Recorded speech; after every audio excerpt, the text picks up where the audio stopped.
The Thirsty Crow. One hot summer afternoon, the sun was shining brightly in the sky. The rivers were drying up and the grass looked dried. High above the trees, a black crow was flying slowly.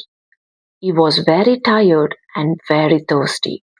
Caw, caw, I need water, cried the crow. My throat is so dry. Where can I find some water? He flew over dried fields, small houses, and big trees. He looked near ponds, but they were all dry.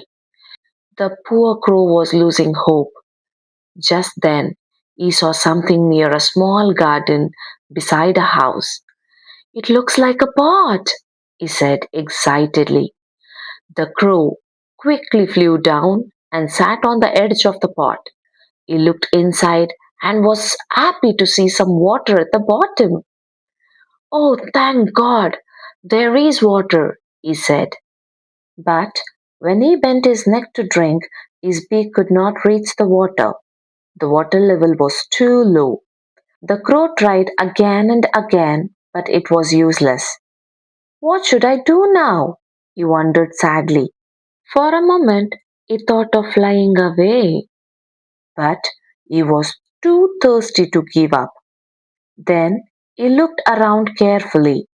Nearby, he saw many small stones lying on the ground. Suddenly, an idea came into his mind. I know what to do, said the clever crow happily.